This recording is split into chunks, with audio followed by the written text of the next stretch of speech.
بسم اللہ الرحمن الرحیم۔ السلام علیکم۔ گاڑی کوئی 10 کوس چلی ہوگی کہ ایک خاتون نے شور مچا دیا کہ اس کی شلوار میں سانپ گھس گیا ہے۔ خاتون مستقل چیخیں مار رہی تھی اور کہتی جاتی تھی کہ مجھے بچاؤ، مجھے سانپ کاٹ کھائے گا۔ سانپ اگر تھا تو نہ کاٹ رہا تھا اور نہ ہی خاتون کی جان چھوڑ رہا تھا۔ عورت ذات تھی، مردوں کا اس کے جسم کو ہاتھ لگانا مناسب نہ تھا۔ آخر کار بس روکی گئی اور خاتون کے حوصلے اور ہمت سے سانپ والی خاتون کو سڑک پر اتارا گیا۔ وہ بس ستو چیخ رہی تھی۔ سڑک کنارے دیہاتی لباس میں ایک جوان آدمی کھڑا تھا، ہاتھ میں ایک درمیانے سائز کا باکس تھا۔ وہ بھی اس تماشے کو دیکھنے والوں میں شریک ہو گیا۔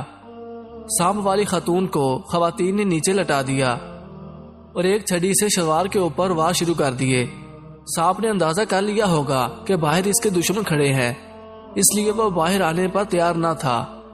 بہرحال جب وار شدت اختیار کر گئے تو سانپ نے شلوار سے سر نکالا اور آہستہ سے باہر آ گیا۔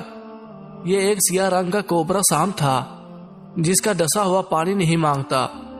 اس طرح کا سانپ اگر ہاتھی کو کاٹ لے تو وہ چند منٹ میں ہلاک ہو جاتا ہے۔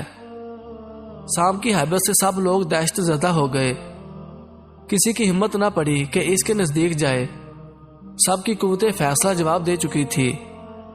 اس کے اوپر سے بس گزاری جائے یا انتظار کیا جائے کہ وہ کدھر کا رخ کرتا ہے۔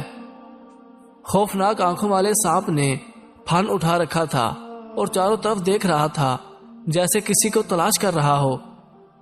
دیہاتی جوان جس نے بکسا پکڑا ہوا تھا سانپ سے کافی دور تھا اور بظاہر اس صورتحال سے محظوظ ہو رہا تھا۔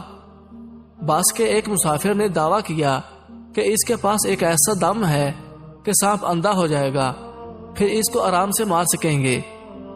مسافر نے جو سانپ سے 20 فٹ کے فاصلے پر تھا دم کرنا شروع کیا۔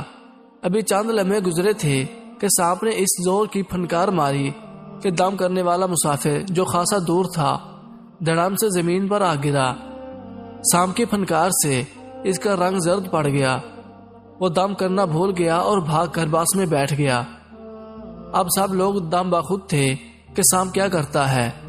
جس خاتون سے ابتدا ہوئی تھی اسے سانپ نے کتن کوئی تکلیف نہ پہنچائی۔ وہ پتھر پر بیٹھی ڈرامے کو دیکھ رہی تھی۔ کسی نے مشورہ دیا کہ پیالے میں دودھ ڈال کر سانپ کو ایک طرف لے جایا جائے۔ کوئی یہ مشورہ دے رہا تھا کہ بس اوپر سے گزار دی جائے۔ یہ سب باتیں جاری تھی کہ سانپ اپنی جگہ سے ہلا اور سیدھے بکسے والے دیہاتی جوان کی جانب سرکنے لگا۔ چند لمحوں میں وہ نوجوان کے بالکل قریب پہنچ گیا۔ اب سانپ اتنا قریب تھا کہ نوجوان بھاگ بھی نہ سکتا تھا۔ دیہاتی جوان کا رنگ زرد تھا اور ہوش اڑے ہوئے۔ اسے یہ خیال تھا کہ سانپ نے اسے اب کاٹا۔ نوجوان نے ایک چیخ ماری اور چند لمحوں میں اس کا جسم نیلا پڑنے لگا۔ اس تڑپتے ہوئے شکار کو چھوڑ کر سانپ ایک طرف کو چل نکلا اور ایسا غائب ہوا جیسے کبھی وہاں تھا ہی نہیں۔ آن کی آن میں نوجوان کے منہ سے جھاگ نکلنے لگی اور دیکھتے ہی دیکھتے اس نے دم توڑ دیا۔ وہ کون تھا اور اس کی ناچ کو کہاں پہنچایا جائے، اس کے لیے تھوڑی سی جانکاری ضروری تھی۔ پرائے سامان کو ہاتھ لگانا ویسے تو مناسب نہ تھا، مگر جوان کے جسم پر کوئی ایسی قابل شناخت شے نہ تھی جس سے پتا چلے کہ وہ کہاں کا رہنے والا ہے۔ مجبوراً اس کا بکسا کھولا گیا تاکہ اس میں سے اس کا اتا پتا معلوم کیا جائے۔ جب بکسا کھلا تو لوگوں کی مارے حیرت اور خوف سے چیخیں نکل گئیں۔